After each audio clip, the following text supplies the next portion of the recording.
The first time I heard my mother call my baby hers, I thought I had misheard. I was lying in the hospital bed, exhausted in the way only a woman who has just given birth understands. My daughter had been born 40 minutes earlier. She was wrapped in a white cloth, making the small sounds of someone who has just arrived in a world she has not yet decided about. Then my mother stepped toward the duty nurse at the door. She said it clearly. I'll be taking my daughter home, she said. Once everything is ready. She meant the baby. She was looking at the baby when she said it. The nurse glanced at me. I saw the confusion cross her face. Then she looked at my mother again. I was not confused. I had a cold, complete understanding that settled through me like ice water.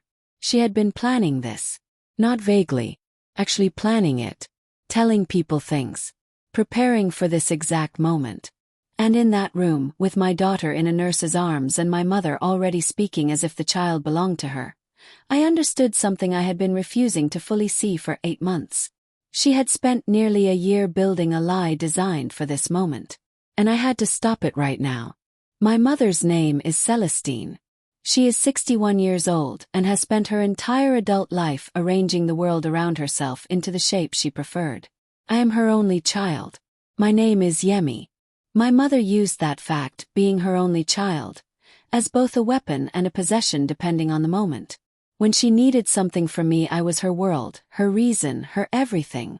When I did something that did not serve her narrative, I became a disappointment she managed carefully in other people's conversations. I had learned to navigate her the way you navigate a house with particular floorboards. You knew which ones were safe. You knew which would give under your weight. You were always managing your footsteps. My husband Kweku and I had been together 6 years and married for 3. He was kind in the specific practical way that makes daily life genuinely good. He had always been cautious around Celestine. Watchful without being hostile. He had seen things more clearly than I had, for most of our relationship, that I kept finding explanations for. We had been trying to conceive for 18 months before it happened. Those months had been private and difficult and entirely ours.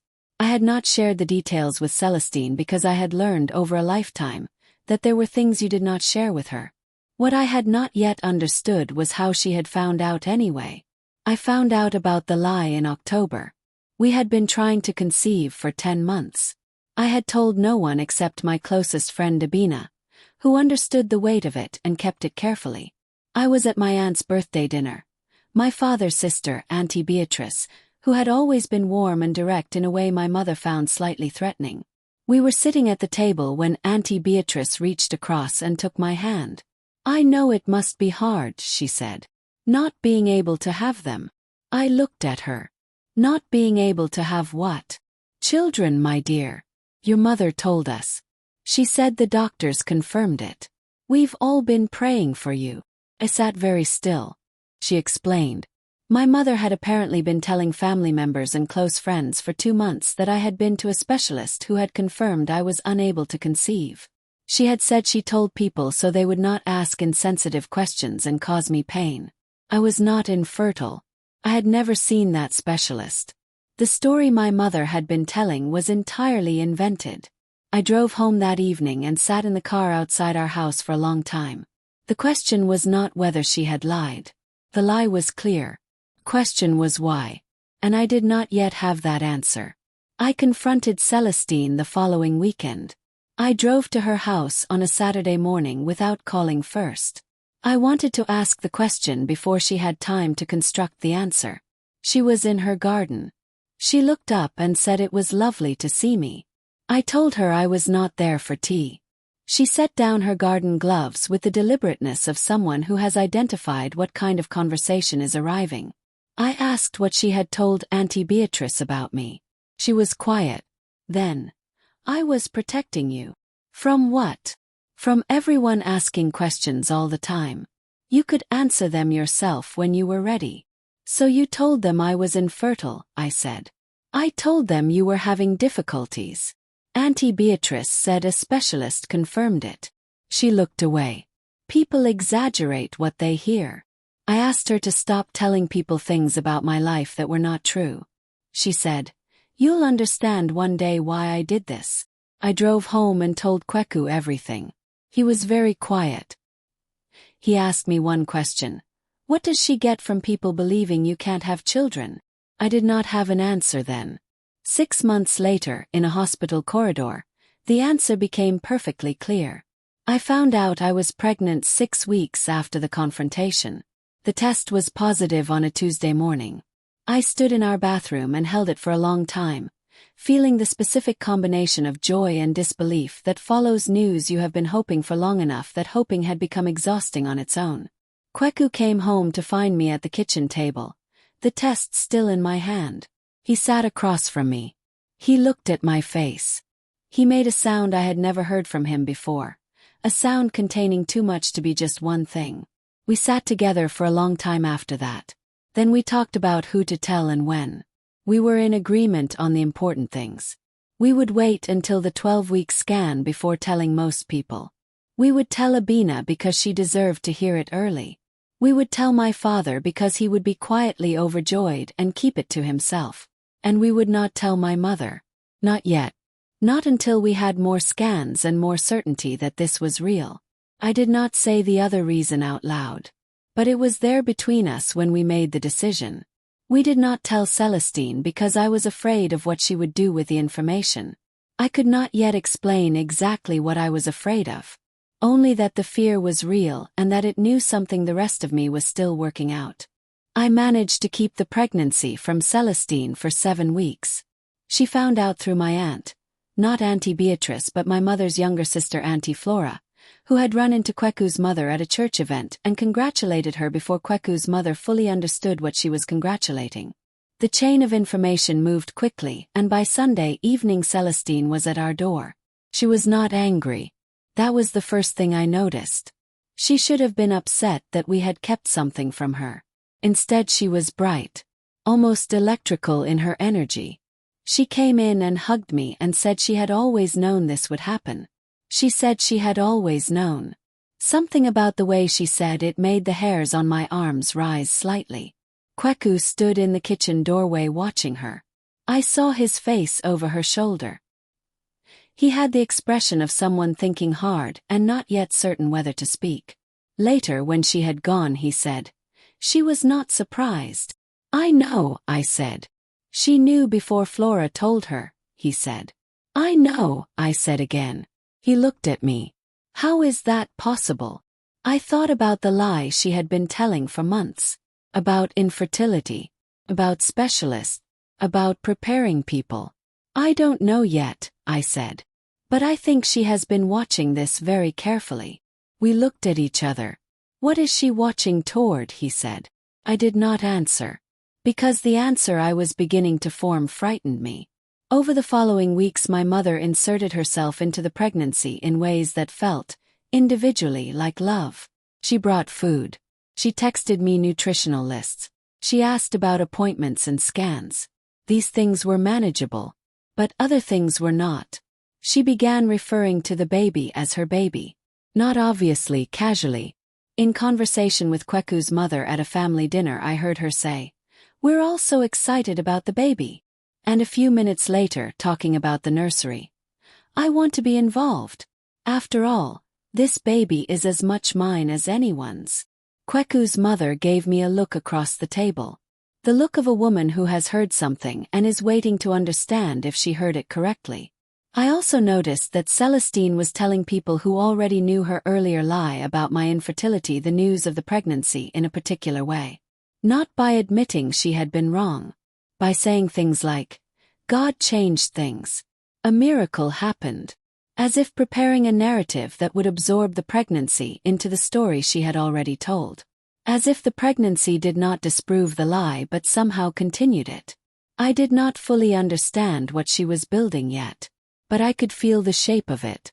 Something was being constructed around me and around this child and I could not yet see all of its edges. I started writing things down.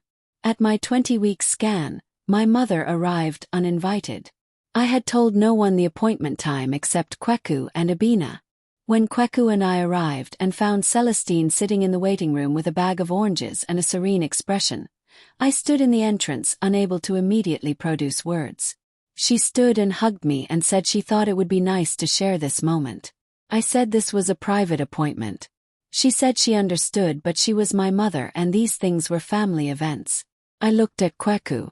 We had learned that direct confrontation with Celestine in a medical setting never went the way you intended. She had a gift for turning any correction into evidence of your cruelty. We let her come in. She sat at the edge of the room and mostly stayed quiet during the scan. But when the sonographer said everything looked healthy, Celestine leaned forward and asked, "Can I have a copy of the scan image?" The sonographer looked at me, said no. Celestine said, "But I'm her mother." "I know," I said. "And this is my scan." She was quiet through the rest of the appointment. In the car park afterward, she hugged me and said she was so proud. Her voice was warm. Her eyes, when she pulled back, held something I could not quite name. I did not sleep well that night.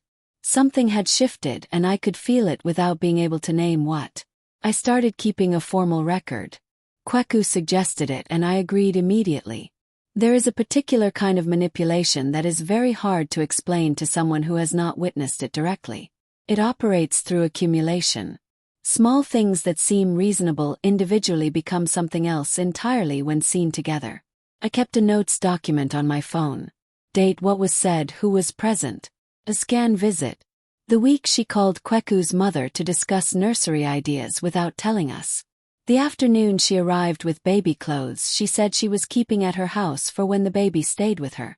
The day she called our GP's surgery to ask about my prenatal appointments. I found out because the receptionist called to check if this had been authorized. She had called our GP's surgery. I looked at that entry in my document and felt something that was not merely unease but genuine alarm. She was not behaving like an excited grandmother. She was behaving like someone who had a plan. A plan that had nothing to do with the role of grandmother. I showed Kweku the document. He read it carefully. When he looked up, his expression was the one he used when he had reached a conclusion he was not happy about. "She cannot be at the birth," he said. "Agreed," I said. We sat at the kitchen table and began working out how to prevent it. Keeping Celestine from the birth required more planning than it should have. I did not tell her the real due date. I gave her a date 2 weeks later than the actual one. This felt both dishonest and completely necessary. Some deceits are not dishonesty. They are protective measures. She suspected the delay.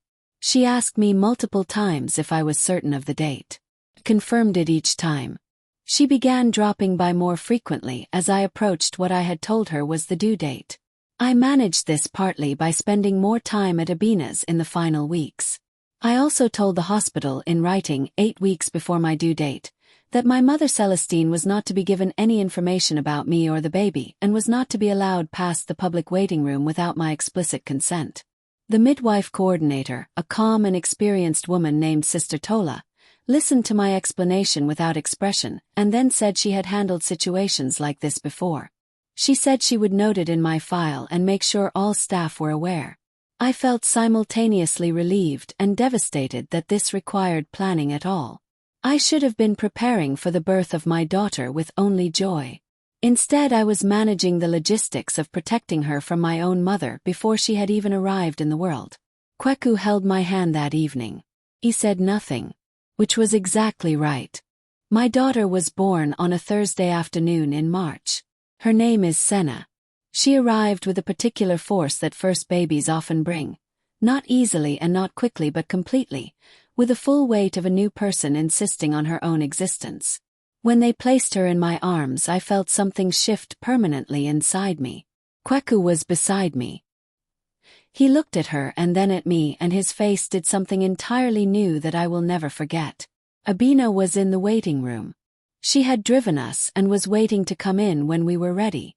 No one else was there. We had managed it. The false due date I had given Celestine had not yet arrived. She believed she had 2 weeks. I held Senna and felt the full, uncomplicated joy of her arrival. It lasted 40 minutes. Then the door opened and Celestine walked in. She was not supposed to be there. She was supposed to be at home 2 weeks away, waiting for a call I had decided I would make only after Senna and I were home and settled. But she walked in. And the expression on her face was not surprise. She had known. Despite everything we had done, she had known and she had come. I felt my arms tighten around my daughter. I found out afterward how she had known.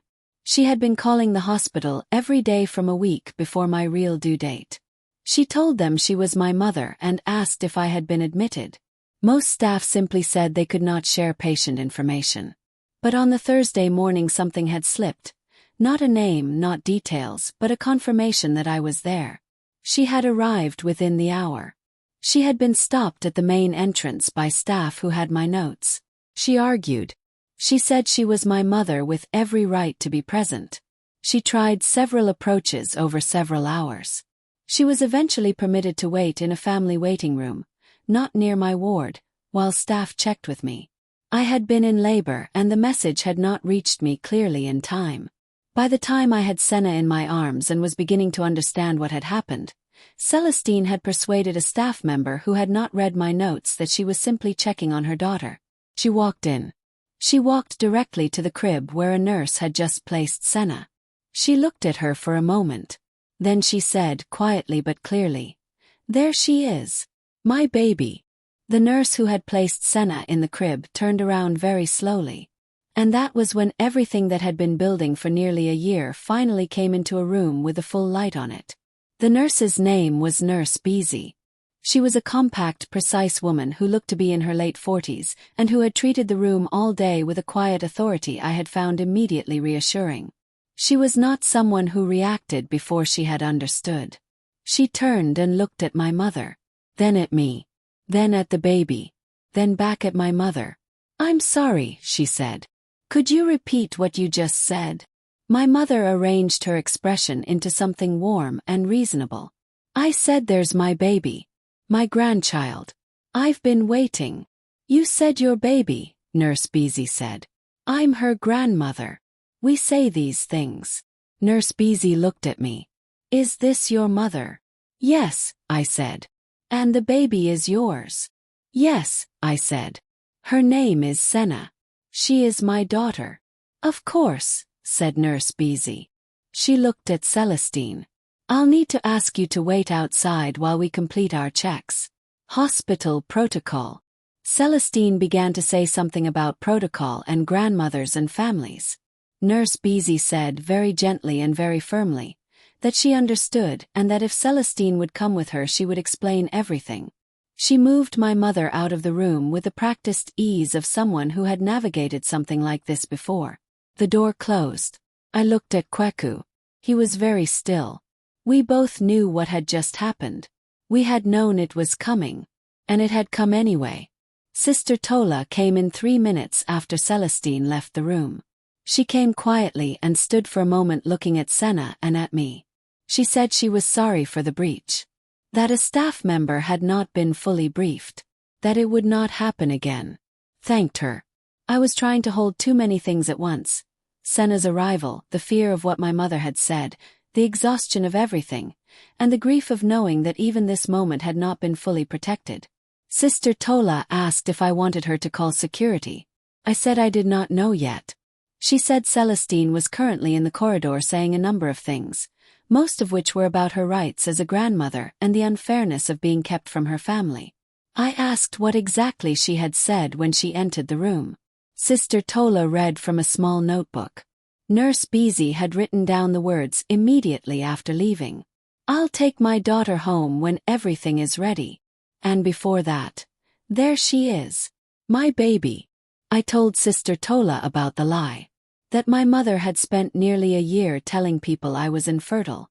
That everyone around us had been prepared to believe the child could not be mine. Sister Tola was quiet.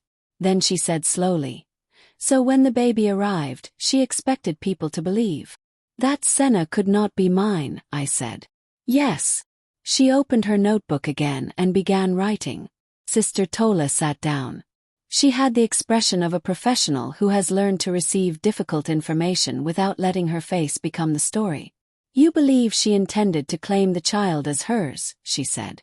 "I don't think she had a fully formed plan," I said carefully. I think she convinced herself of something over time.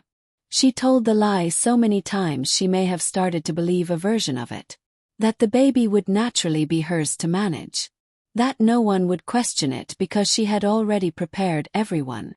How many people know the lie she told?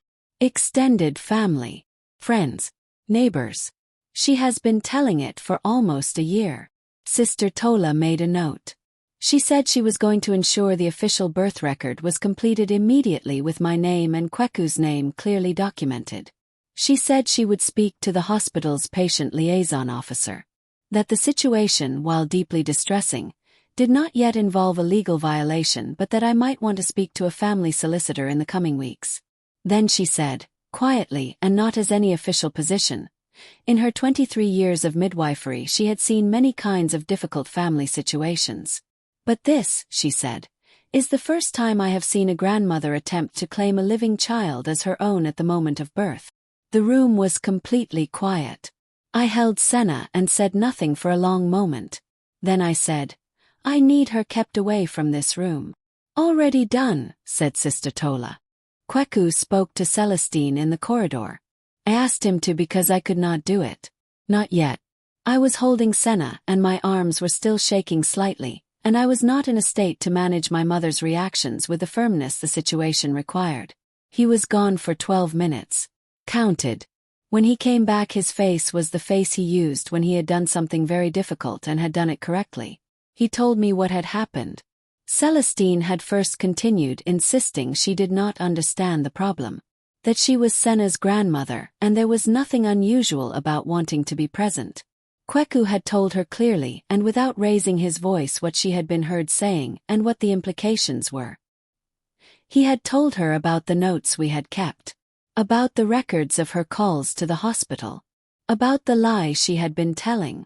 She had cried. Then she had said she had only wanted to help. That people always misunderstood her. That everything she did was for love. He had told her that whatever her intentions were, the effect of what she had done was what mattered. She had spent nearly a year preparing people to not believe her own daughter's child belonged to her daughter. She had stopped crying then. Her face had gone very still. She looked frightened, Kweku said.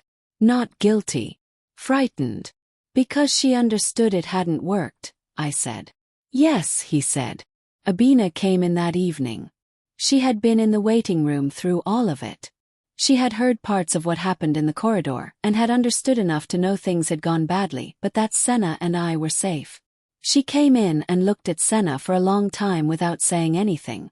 Then she said very quietly, "She is the most beautiful thing I have ever seen." I started crying. Not from sadness.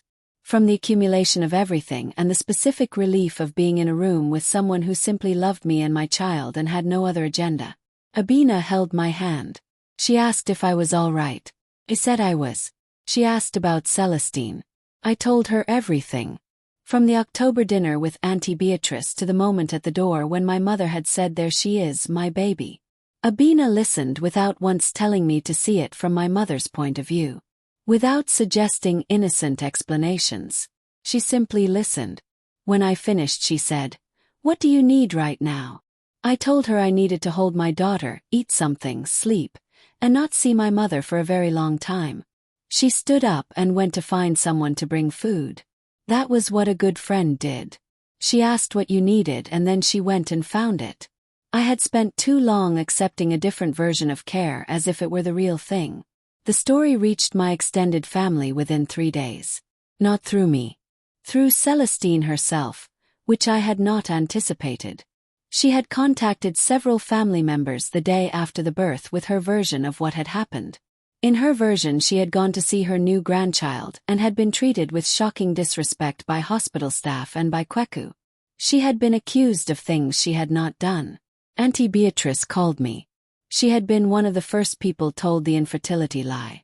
She had also witnessed Celestine speaking about the pregnancy in ways that had struck her as unusual at several family dinners. She asked me directly what had happened. I told her, clearly and completely, about the lie, about the months of accumulations in my notes, about what had been said at the hospital. I did not editorialize. I described events. Auntie Beatrice was quiet for a long time. Then she said, "I remember how she spoke about that baby. As if it was going to belong to her." "Yes," I said. "I thought it was just her way," she said. I didn't understand what she was actually saying. "Most people wouldn't," I said. "That was how it was designed." She asked what she could do. I told her the most useful thing was to tell anyone who had been told the original lie the truth of what had actually happened. She said she would. She did. Over the following week, the full picture assembled itself for the people in our lives who had not yet seen it clearly. Each person who had been told I was infertile now understood that the lie had not been protective. It had been preparation.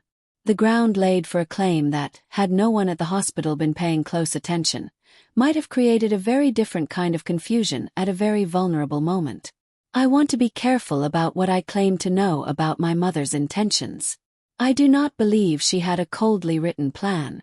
I believe she had convinced herself over time that the child I was carrying was somehow more hers than mine, that her desire for it had given her a kind of right to it, that the lie she had told had stopped feeling like a lie and had become, inside her own understanding, a version of truth she was managing toward. That is, in some ways, more frightening than deliberate calculation. A person following a deliberate plan can be stopped by confronting the plan. A person who has convinced themselves of something false is operating from inside a reality that external facts have difficulty entering. The hospital had been the moment where external facts arrived too clearly and too publicly to be managed. Nurse Beezy had asked her to repeat herself. Sister Tola had made notes. Kweku had spoken to her with the full picture available. The reality she had been constructing had met the world as it actually was. And it had not held. We took Senna home on the Saturday. The drive was quiet and ordinary in the best possible way. Kweku drove carefully. Senna slept in her car seat with a particular abandonment of someone who has decided the world is, on balance, acceptable and she can rest in it. I sat beside her and watched her breathe. Our home had been prepared by Abina the day before. Fresh sheets, flowers on the table, food in the refrigerator. When we walked through the door it felt, for the first time in months, simply like home. Like a place that belonged entirely to us and our daughter. I cried again when I walked into the nursery. Not from sadness. From the grief of all the joy that had been complicated when it should have been simple. All the weeks of pregnancy I had spent managing my mother instead of simply being pregnant. All the preparations made from fear alongside those made from love. But Senna was here. She was home. She was safe. Kweku stood in the doorway of the nursery watching me hold her. "She doesn't know any of it happened," he said. "No," I said. "She just knows she's home," he said. "Yes," I said. That felt like enough for that day. The rest of it, the conversations still to have, the decisions about Celestine, the long understanding of what had happened, all of that could wait. Today my daughter was home. Today was enough. I did not speak to my mother for 6 weeks after the birth. She tried to contact me several times. Texts that began with apologies and became explanations and then became accusations.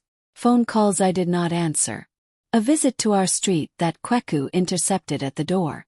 During those 6 weeks I spoke to a therapist for the first time. Her name was Dr. Funk and she had a way of asking questions that made you feel you were finding the answers yourself.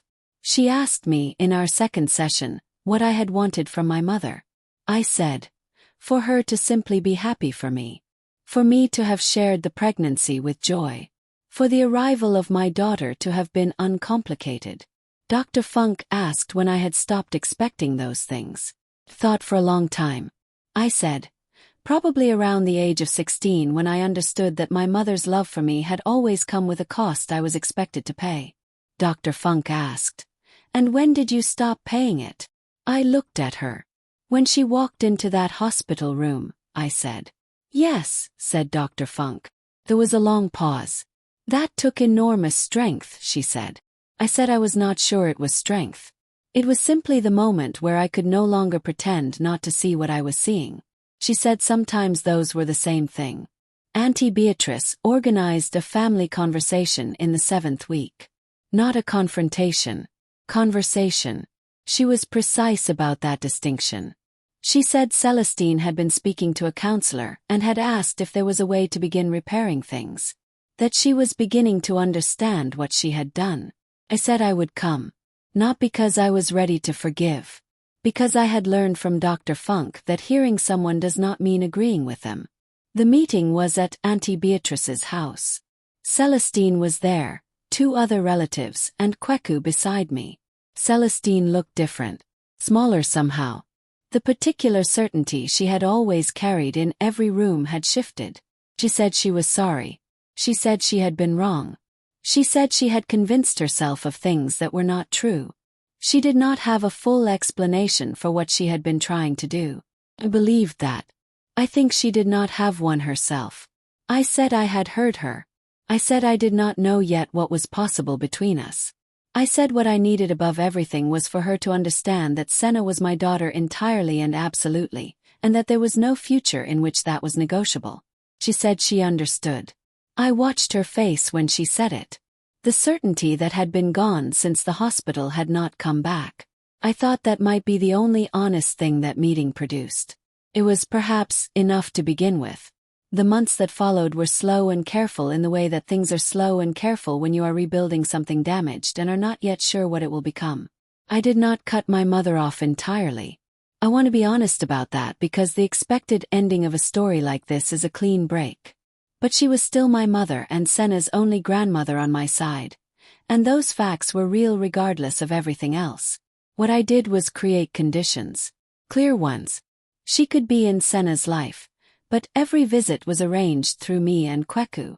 She was not to arrive without arrangement. She was not to speak about Senna in ways that placed ownership with herself. She was to continue the counseling she had agreed to attend. She agreed to all of it. Some days I believed she had genuinely shifted. Some days I was less certain. Dr. Funk helped me understand that both things could be true and that watching carefully was not the same as withholding trust permanently. I was not ready to fully trust her yet. Senna did not know any of this. She knew her grandmother as a woman who brought oranges and sang old songs and held her with a careful tenderness that looked nothing like the confidence that had walked into the hospital room that Thursday afternoon. I watched that tenderness. And sometimes watching it I thought maybe was more than I had expected to arrive at this quickly. There is something I want to say about what happens when someone you love does something that cannot be explained away. Not something that can be reframed as misunderstanding or good intentions applied badly. Something that, when you look at it fully and honestly, reveals that the person has been operating from a place so separate from reality that it frightens you. That is a different kind of grief from most. Most grief is about losing something outside yourself. This grief is about losing the story you told about someone that kept you in relationship with them. Losing the explanations that had made their behavior survivable. My mother had not been kind to me in the ordinary ways that mothers are kind. But I had told myself she was doing her best. That her controlling behavior was love expressed badly. That her manipulation was fear dressed as management. These stories had let me stay in relationship with her while protecting myself just enough. The hospital had destroyed those stories. I had been left with what was actually there, without the buffer of my own generous interpretations. What was actually there was a woman who had told a lie about her daughter's fertility and spent nearly a year preparing to claim her grandchild in a way that would have caused damage I cannot fully imagine. I held Senna and thought about what nearly happened. I decided that whatever came next, I would not construct comfortable stories to protect myself from the truth of it. I would see clearly. For Senna's sake most of all. Senna is 8 months old now. She sits up on her own and has decided that the most interesting thing in any room is whatever is slightly out of her reach. She has Kweku's eyes and my stubbornness, and she communicates her opinions with a directness I find both exhausting and completely wonderful. My mother sees her once a fortnight at our house, with me present. She has continued with the counseling. She is quieter than she used to be. The particular sureness she always carried has not returned in the same form. Whether that is permanent change or the careful behavior of someone being watched, I have not yet decided. I am still watching. Kweku thinks she has genuinely shifted. He is slower to distrust than I am and usually more accurate about people. I am taking that into account. Abina came over last week. She sat on the floor with Senna and they had a long conversation in which Senna said several things that sounded important but were not yet words. Abina answered each one seriously. Watching them, I felt something I have been slowly learning to let myself feel again. Simple, uncomplicated happiness. Without the asterisk of what could go wrong. I looked at my daughter and I thought about the woman in that hospital room 8 months ago. Too exhausted and too newly a mother to do anything but stare at what was happening. She did not know then how everything would unfold. She only knew she had to stop it. And she did. That was enough. Still is.